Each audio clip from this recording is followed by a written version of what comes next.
Olá, galerinha! Hoje é o dia 23º, dia 23, do Devocional Uma Vida com Propósitos, de Rick Warren. Então, hoje, dia 23, o tema é Como Crescemos. Deus quer que cresçamos em tudo como Cristo. Efésios 4,15. O propósito disposto para nós não é que continuemos como crianças. Efésios 4,14. Deus quer que você cresça. O objetivo do Pai Celestial é que você amadureça e desenvolva as características de Jesus Cristo. Lamentavelmente, milhões de cristãos envelhecem, mas nunca crescem. Esperam numa perpétua infância espiritual, permanecendo de fraldas e sapatinhos de crochê. O motivo é que nunca pretenderam crescer. Crescimento espiritual não é algo automático. É necessário que haja um compromisso voluntário. Você deve querer crescer, decidir crescer, fazer um esforço para crescer e persistir em crescer. O discipulado, o processo de se tornar semelhante a Cristo, sempre começa com a decisão. Jesus nos chama e nós respondemos: Venha, seja meu discípulo. Jesus lhe disse. Então Mateus levantou-se e o seguiu.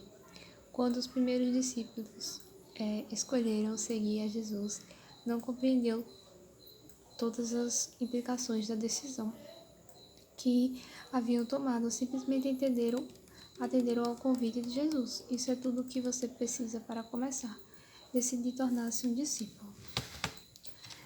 Nada muda mais sua vida que os compromissos que você escolhe fazer. Seus compromissos podem desenvolvê-lo ou destruí-lo, mas de qualquer forma serão determinantes para você. Diga-me com que você está comprometido e eu lhe direi onde você estará em 20 anos, tornando-nos aquilo com que estamos comprometidos.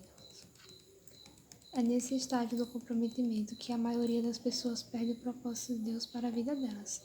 Muitos têm medo de se comprometer com qualquer coisa e simplesmente ficam vagando pela vida. Outros assumem compromissos superficiais com valores conflitantes, o que leva à frustração e à mediocridade. Outros se comprometem inteiramente com objetivos seculares, como enriquecer ou ficar famoso, e acabam desapontados e amargos. Toda escolha tem consequências eternas. Logo, é melhor que você escolha sabiamente. Pedro adverte. E assim, já que tudo ao nosso redor se derreterá, que vidas santas e piedosas nós devemos viver. A parte de Deus e a sua parte. Tornar-se semelhante a Cristo é o resultado de fazer escolhas em conformidade com Ele, dependendo do seu espírito para ajudá-lo a consumar essas escolhas. Uma vez que tenha decidido seriamente se tornar semelhante a Cristo, você deve começar a agir de maneira diferente. Você precisará se livrar de alguns procedimentos antigos, desenvolver novos hábitos e intencionalmente mudar sua forma de pensar. Esteja certo de que o Espírito Santo o ajudará nessas mudanças. A Bíblia diz: ponham em ação a salvação de vocês com temor e tremor, pois é Deus que efetua em vocês tanto querer quanto realizar, de acordo com a boa vontade dele. Esse versículo mostra as duas bases do crescimento espiritual. Põe em ação e efetua em você. Ponham em ação é o nosso dever e o efetua em você é o papel de Deus. Crescimento espiritual é um esforço de cooperação entre você e o Espírito Santo. O Espírito de Deus trabalha conosco e não apenas em nós. Esse versículo direcionado aos crentes não é sobre como ser salvo, mas sobre como crescer. Não trata de trabalhar pela salvação, porque você não pode somar nada ao que Jesus já realizou. Quando põe em ação seu corpo, você se exercita para desenvolvê-lo, não para conseguir um corpo.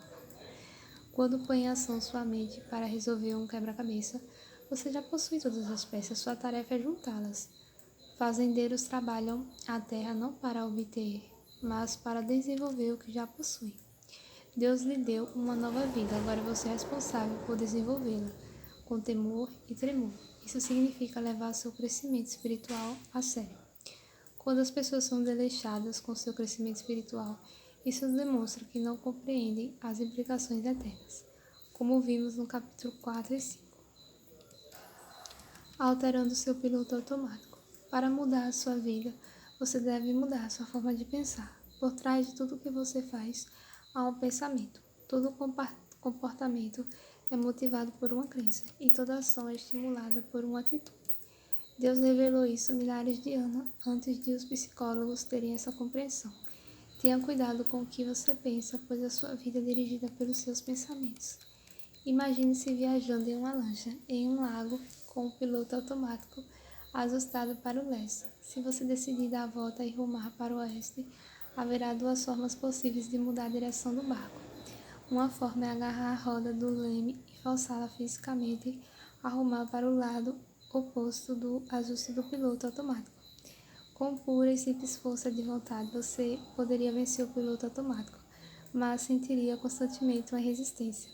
Seus braços acabariam por se cansar do esforço. Você soltaria a roda do leme e a lancha instantaneamente voltaria a rumar para o leste, da forma em que estava programada.